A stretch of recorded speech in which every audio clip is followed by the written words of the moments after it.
conducive within the context of the COVID-19 pandemic. On its part, the government disclosed that it had already met 98% of the demands.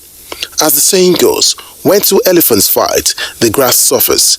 9 months in the life of an individual isn't to be taken with levity. Hence, 9 months in the academic calendar of a student is already a session, which is enough for more productive activities, with some heading for 1 year compulsory national youth service. Sadly, these 9 whole months had rendered the students redundant, and to some, it was an opportunity to engage in more productive activities, but outside academic environment. Aside this, the final year students will have their NYSC delayed to next year. Now, many have asked how long and how many times will the academic activities of the innocent students always be altered? Also, is strike action the only way of settlement between the government and the unions? Is there any compensation or crash program for the students, and how ready are schools for resumption? These are some of the questions guests on NTA's Good Morning Nigeria will be answering shortly.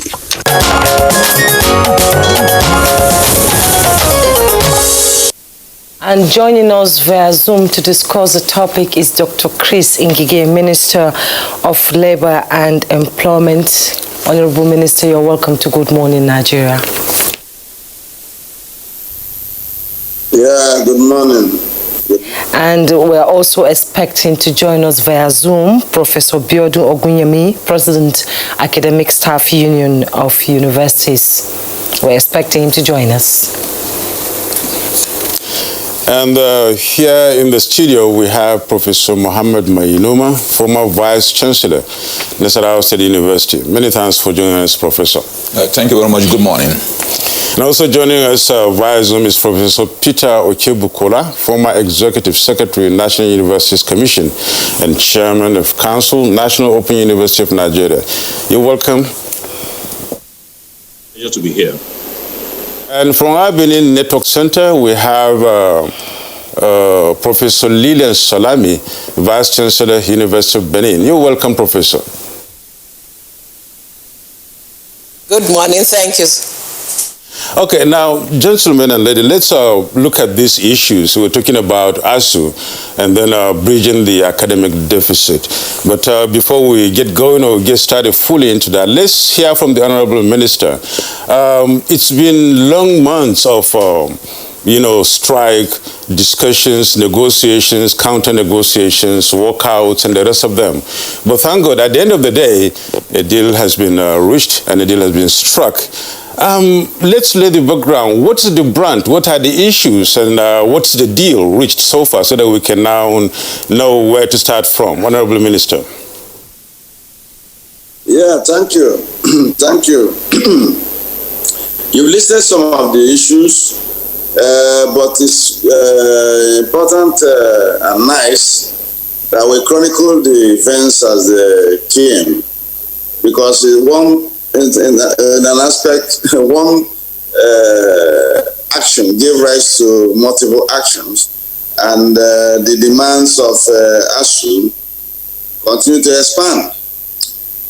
First, President of Federal Republic of Nigeria, Muhammad Buhari, who is also the Chief Executive of the Federation by Section 5 of the Constitution of Federal Republic of Nigeria, and is the custodian of everything, the economy, the socio-economic milieu and everything, said that the government is not very, very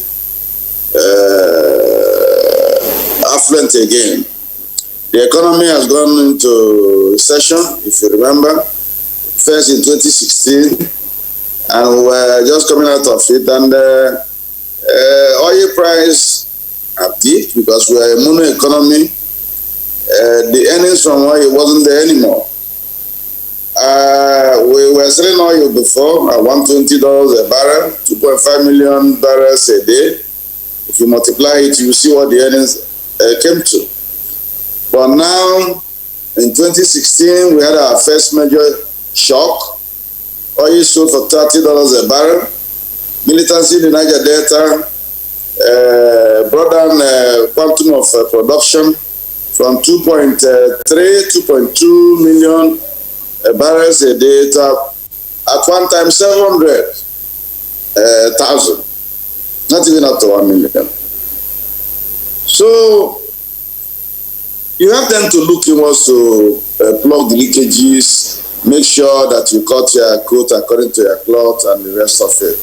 So in a broadcast to National Assembly members on presentation of the budget in 2019, October, he did say that all federal workers, all people being paid from the coffers of the federal government should go on an integrated payment system, IPS. It's a device by which everybody is tracked through your BVN and your bank account. You also have to be registered on that platform before you can receive any money. All federal workers complied. Well, at least 90% of them were got on track and captured. And it eliminated the ghost workers.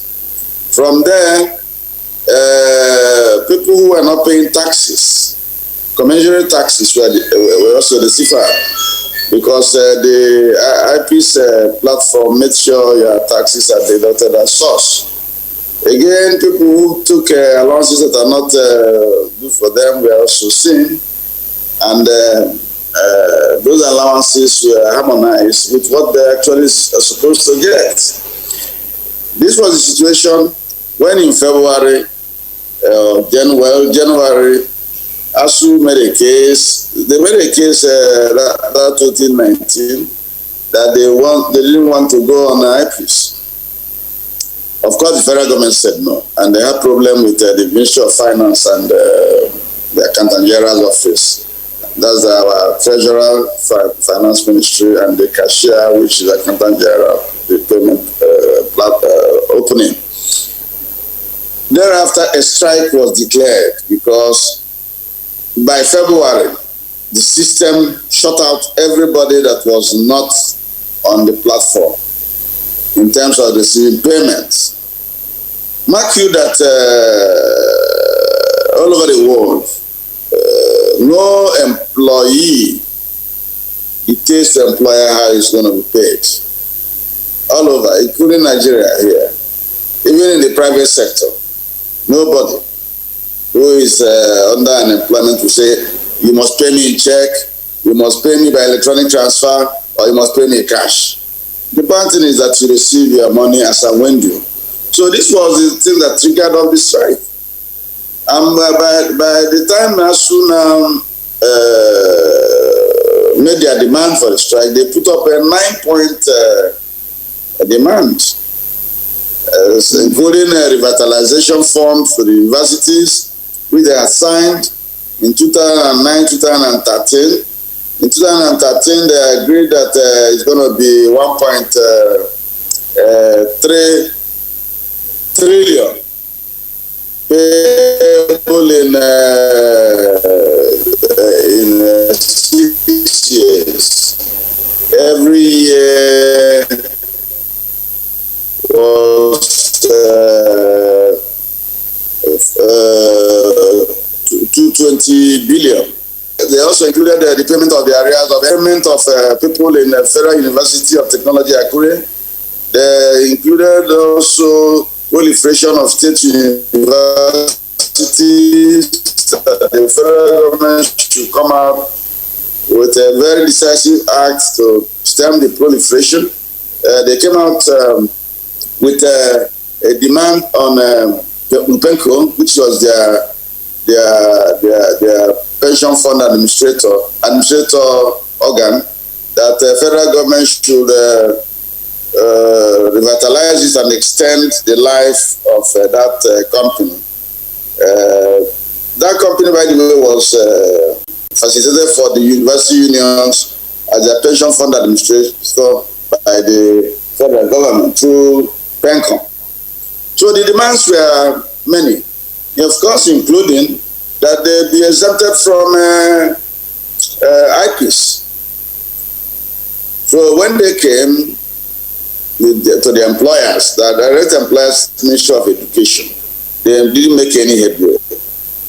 And when they didn't make any headway, by the Trade Dispute Act, the minister is authorized, Minister of Labor and Employment is authorized to either appoint a tribunal to arbitrate for them, or appoint an arbitrator, or apprehend by himself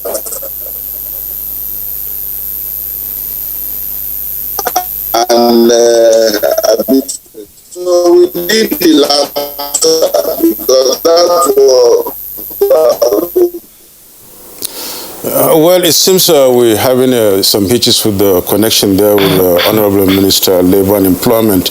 Let's come into the studio here and then talk with Professor Mohamed Mainuma, former Vice Chancellor at Nasarawa University. Sir, from what the Honorable Minister is saying, there are lots of issues that have been on the table for them, and they were able to trash it. Now the strike is over, and it seems we are going to go to the classroom any moment from the 18th, if possible. That's what the instruction says, but that one is also subject to review. I wish Professor Biodun Ogunyemi will be around to shed more light on the, on the deal struck. But all the same, you should be in the know of this. What's the deal that has been struck with the government, so that our viewers will know, and then see how far the government has gone in trying to meet the demands, and how far or how magnanimous or how, understanding the ASUU has been in this issue. Yeah, there are maybe, in summary, you can say that there are 4 central issues. And the first leg is the issue of funding. And the government has agreed to make some money available at intervals that they're up to the tune of about 40 billion. And they are also... When you say intervals, what do you mean intervals here? Yeah, I don't have the details, right, because I was not part of the negotiation, and I don't know. But I mean, they've agreed to pay at different times. That at so time they will make available this form of money, at so time they will make available this sum of money, until finally they are able to make the total demand of ASUU. They've also agreed that they are going to test the UTAS, that is the alternative ASUU had provided for IPs. But you see, that is also an unnecessary thing as far as I'm concerned, because you try to solve a problem where there is a problem, not to create another problem. If payments platform that the universities are using are matters that nobody has said that there is a problem with it, why are you changing it? So that is also, and that is why some of the things are actually unnecessarily created by government to bring these distortions in the system. Ordinarily, if the university is running, like the minister was saying, you also realize that the employers of the university is not Ministry of Education or at the federal level. It is the councils of this university that are the employers. That's what the law provides.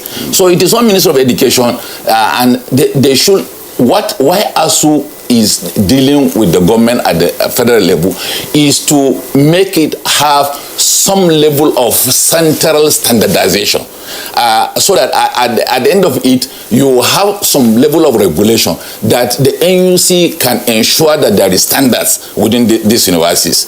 But in matters of employment and issues of staff, it is the council of this university that should tackle it.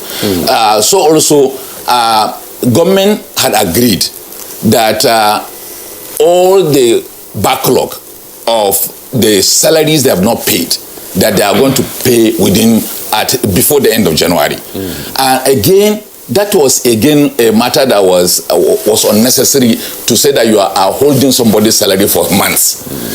Because ordinarily, I want to say that we are talking about ASUU strike within the last 9 months, but it is a common knowledge that it is not ASUU strike that actually made people to stay at home.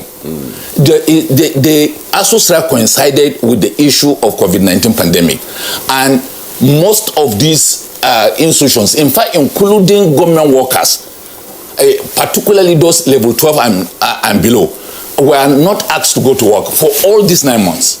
So you find out that it is not about ASUU strike that people were not going to work. But people, because the strike also coincided, and again, the government was not even talking to ASUU for almost 7 months because of a pandemic. So you find out that if they had maybe talked about it and within the period, it wouldn't have reached the level of the 9 months that we're talking about the strike itself. So I believe, like I've said, it is funding. It's about infrastructure, which is also connected with funding. It is about whether or not those that had their salaries withheld should be paid. It is also about the payment platform. So, and government had some agreements on all these issues. Professor Mohammed, I would like to, they say when two elephants in the intro, we said when they fight, the grass suffers. In this case, students suffer. In as much as ASUU is trying to get what it thinks it deserves, has it ever in any way put the consideration of these students on the table? Yes, always. In fact, the number one primary consideration for ASUU is the students. And why I say so is that it is, if you look at since the beginning of, maybe take it from 1978, the major issue that they don't want situation where we do not have manpower that can give the desired level of education to the students. They also are talking about the available infrastructure, that whatever it is, that there should be minimum standard, that these students should be trained in a manner that they can be useful to the society and to themselves.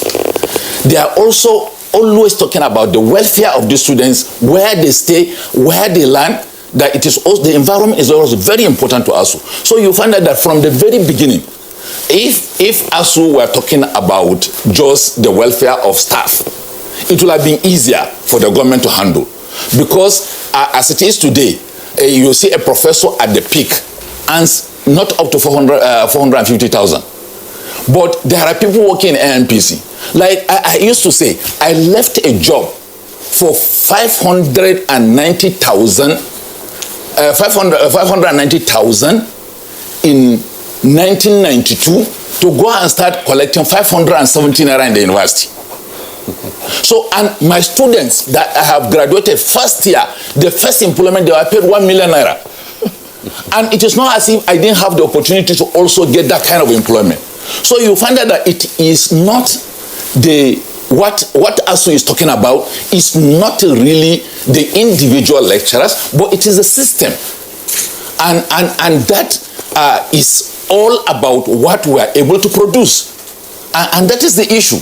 So it is the concern for the students. Let them have education that is of standard, that is comparable anywhere in the world. That is the central issue for us. Was the student union part of the negotiation?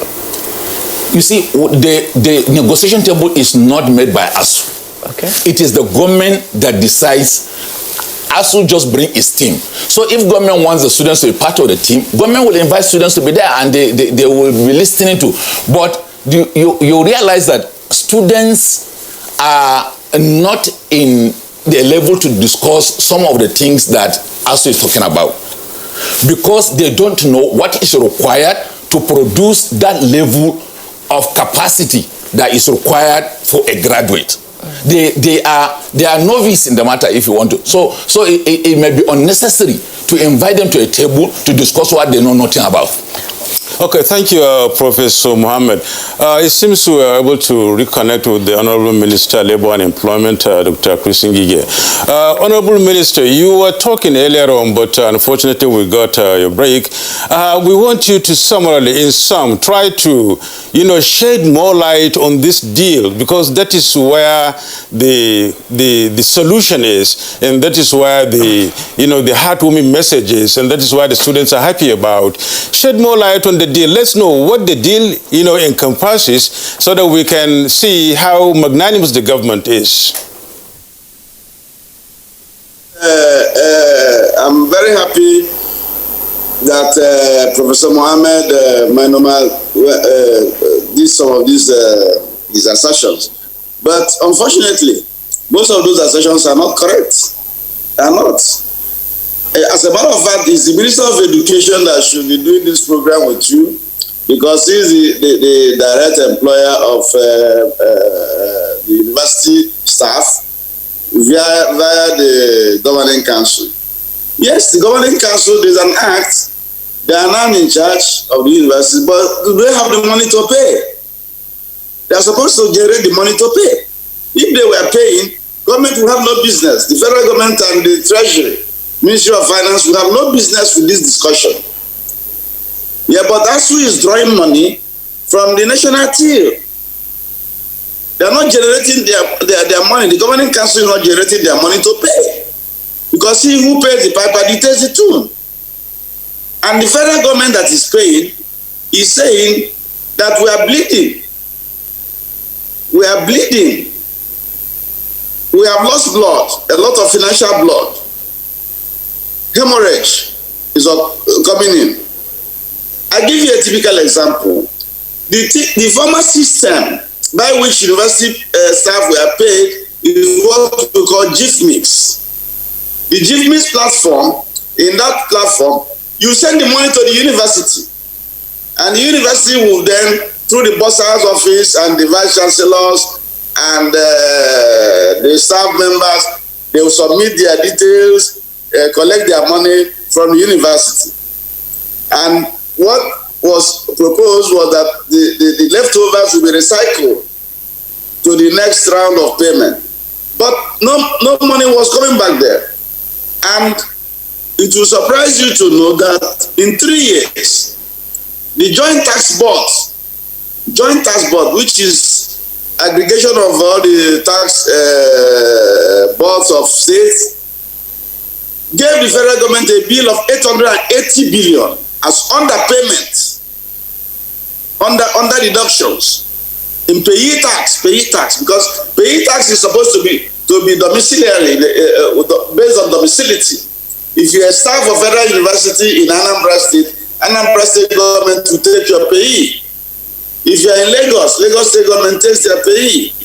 If you are in Port Harcourt, River State government takes your payee. So they aggregated the short payments made on deduction on that GMX platform, and it came to 880 billion for all the federal universities, and the federal government had to pay. Yes. So these are the things. There also the issue of ghost workers, people who are not working but are taking the money. So GMX platform was not detecting, instead it was aiding for fictitious people to collect money. There was also the issue of lecturers who teach in 3 federal universities, not to talk about private universities. And GMX platform was paying them, because the monies go to the university and the university bursars administer those funds.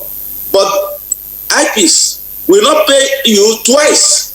To pay you twice, you must be an adjunct lecturer, and when you are an adjunct lecturer, it pays you, I think, about 70% in your second place. That is it. So you can see that this was necessary. I'm not holding brief for education, but I've been part of government. I will understand whatever is there. Honorable Minister, I'm specifically, Honorable Minister, if you can hear me, I'm specifically asking that question because Nigerians would want to know what the government was able to give ASUU against what the ASUU asked for, to such an extent that now a deal has been struck and the students are happy, parents are happy, guardians are happy, the lecturers are happy, everybody's happy. If not for the COVID-19, we would say that maybe in the first week of January, students or other lectures will begin in the university, and that's heartwarming news. But what really prompted that? Let's have it in a nutshell. You are part of the negotiation, more or less like the head of the negotiation team from the government side. We have negotiated. We have resolved a lot of the issues. Negotiation is give and take. As you said, we don't want our people to go on this platform because it's cutting off a lot of allowances that have been approved for us. We have our own solution now called UTAS. University Transparency Accountability Solution portal. Government said we believe in homegrown things. If you look at the executive orders of Mr. President on local content, executive order 35, we want homegrown things. So we encourage that too. I wrote to the Minister of Digital Economy and that's Communication and Digital Economy, and the predecessor they need that subjected UTAS to integrity test. The test is still going on. We fashioned out a hybrid system with NIMSI and the Office of Accountant General with a new portal to capture people who are not on IPs. We'll capture them on that hybrid portal and keep on paying them so that there will be some kind of stability in the system. It is not true, as Professor Manuma was saying, that ASUU salary was just seized. No. If you go on strike, Section 43 of the Trade Dispute Act says you have a right to go on strike. But if you go on strike, your employer can apply what is called no work, no pay.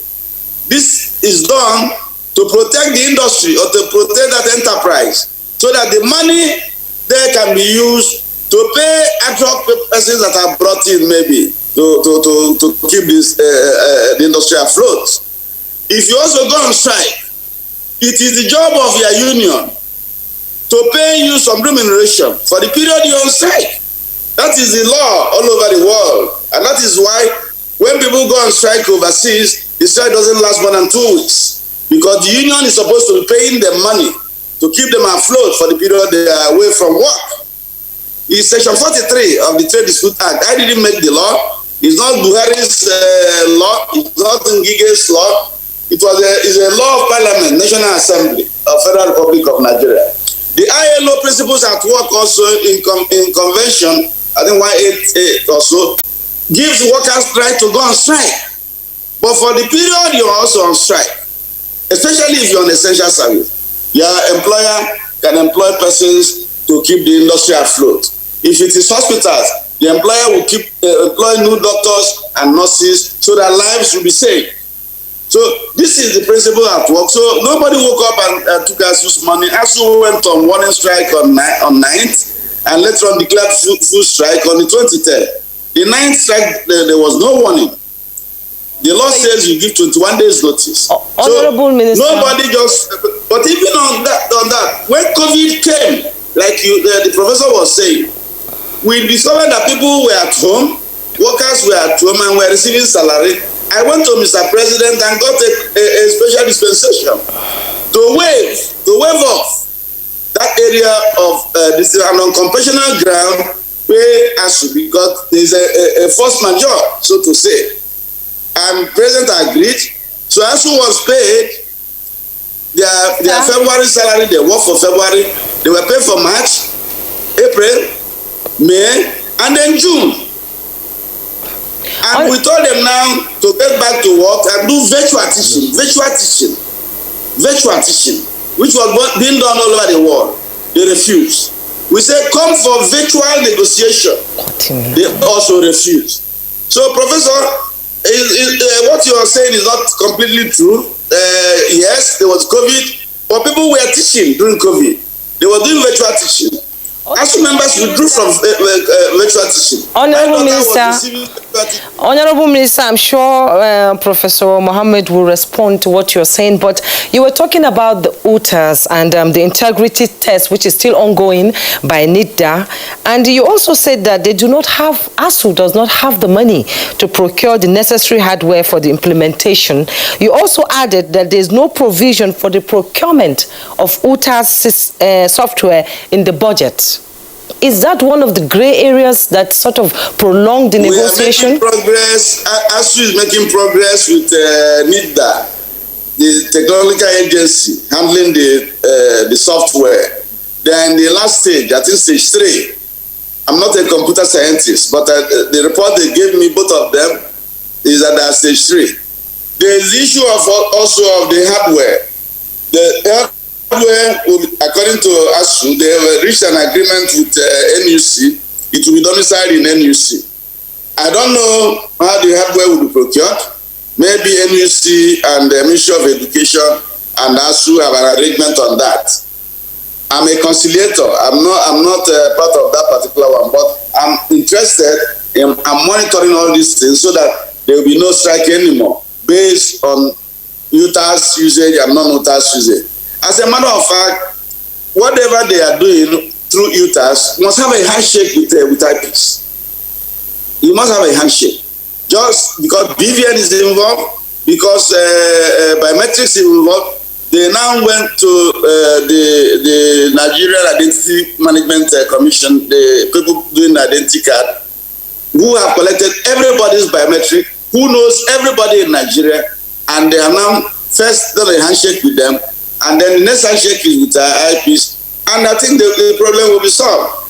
We are for local content. I'm a believer in local content. I believe in homegrown things. So any support they need to make this thing work, government is ready to give it to them, especially when it will make for safeguard of foreign exchange, because IPs, according to them, is a foreign brokered platform, and some contributions are made in dollars. We don't have dollars anymore, so that one is there. Then the issue of revitalization, like the professor said, yes, we have staggered it based on the fact that there is no money.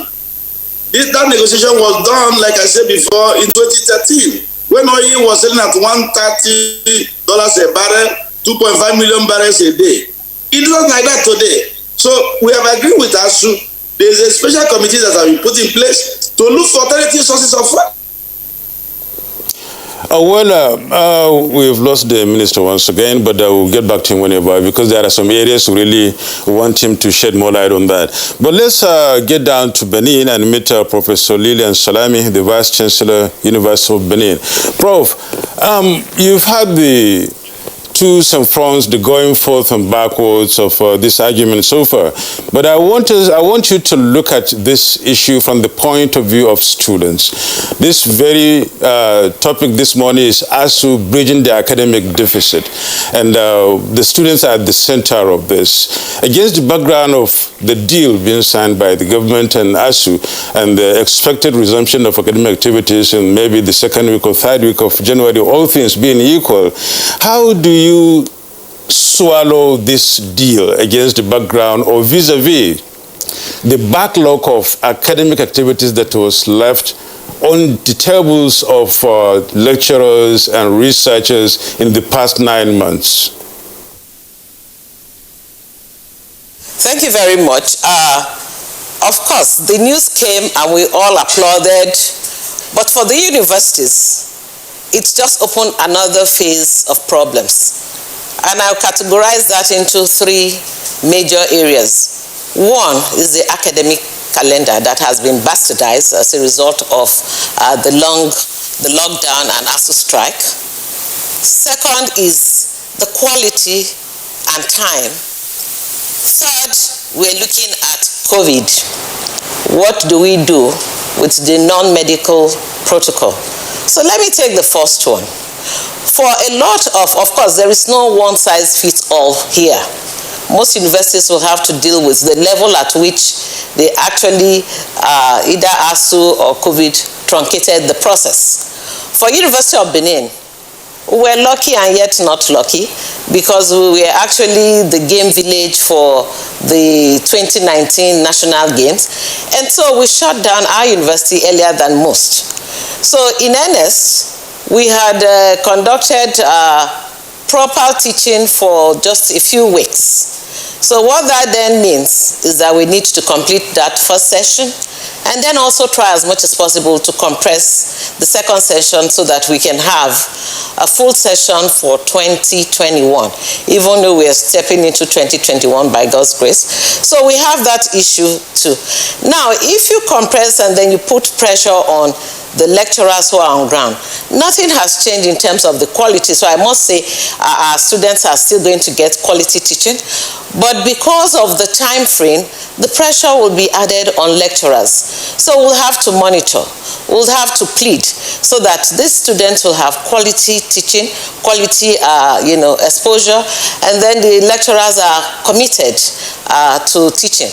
Now that quickly brings me to the point of, if teaching must be effective, learning must be effective, we must be able to have a teacher ratio that must be held. Yes, we are not saying it can't be 100%, but what we're saying is that what we have right now is a far cry from effective teaching and learning. And so compounded by the time that we will have to constrain now because of the ASUU strike and then of course the COVID, will probably create a big problem. And that is why, from my own angle, I have always said that we need more lecturers, and that must be something that must be taken on the burner as a priority. You cannot kill the willing horse. And so those that are there, yes, we are going to plead with them, we are going to monitor so that the delivery is still good, the quality, we can still ascertain that our students will come out from the other, as graduates that are marketable, not only in Nigeria but globally. So we need to assist by bringing in more hands, teaching, lecturing jobs. And then I also talked about, the COVID, the non-medical protocol. Now that is going to create a big issue to the university. Most of the public funded universities are overpopulated, as it were, and now we are just processing another group of students to join the old students. So in most cases, we have two sets of new students coming in that must be taught. Now we need physical distancing, we need social distancing, the facilities have not been upgraded, we still have what we have, and so it's posing a major problem. So even if you stagger resumption for these students, now already you have bastardized calendar. We have to work around that to be sure that we don't lose 2019, 2020 totally. And so we have that issue to deal with, to contend with. So even if you stagger it, now at what point are you going to now harmonize? It becomes a problem. So like I jokingly say to a lot of people, this is not the time to be a vice chancellor, because truly we have a lot on our hands. And so we must begin to look at different ways of getting to the students. The Honorable Minister talked about e-learning, the platform for e-learning for the students, for the lecturers. Now we all know that a lot of us are not quite there yet. So we must look for unconventional means, which of course my university, for instance, we're beginning to look at other means of getting to our students so that we can try as much as possible to keep quality, to still be efficient, to still be effective, so that our students are not always on the losing side, like my colleague there said that when two elephants fight, it is the grass that suffers. So we are trying as much as possible to protect our students so that at the end of the day, they get, their money worth. So that is where we are. I agree with you that this is just not the right time to be a vice chancellor in Nigeria with all the challenges. I would now like to join Professor Peter Okebukola, former Executive Secretary, National Universities Commission and Chairman of Council, National Open University of Nigeria. The suspension of the strike brought smiles to the faces of students across the country, but as heartwarming as the news is, ASUU says the strike might continue if the federal government reneges on its agreement. And should this give a sense of hope to our students or a sense of hopelessness? Thank you very much. First, what I'll say is we have a sense of hope, not hopelessness. I'd like to congratulate the Honorable Minister of Labor and Employment for the efforts that have gone into solving this challenge that we've had over the last several months. I also like to appreciate ASUU for getting us to this midpoint. So it's a win-win situation for all the parties. I'd like the Honorable Minister of Labor and Employment to note that he has been at the front end of the discussion operation. But at the back end, my minister, Malam Adamu, at the back end, he has been circling, dealing with all these issues, discussing with the parties, and also my executive secretary, that's the executive secretary NUC, also Abubakar Adamu Rashid. They have been at the back end doing quite a lot of things. Thankfully, thank you, sir. Thankfully, we are where we are today. It's not a hopeless situation. I want to assure Nigerians that the government will strive to meet its own side of the obligations as agreed at the conclusion of the recent meeting. So we are more or less, mind what I've said, more or less good to go with academic activities. Please note that our discussion for today is centered around bridging academic deficits. So it's a sign of hope that efforts will be made at bridging academic deficits. So what are the options that are available? I see 4 options. Option number 1 is a recalibration of the academic calendar. When you're using GPS, you can't miss your road. I mean, you have some kind of recalibration to set your path. The National Universities Commission, the regulator, the standard setting organization has been very clear in a release not too long ago by the ES that you've got to meet the minimum standards for delivery, minimum contact hours. What are these? First, you're going to have a 15-week semester. You have to have maybe 2 weeks towards the end of it for exams.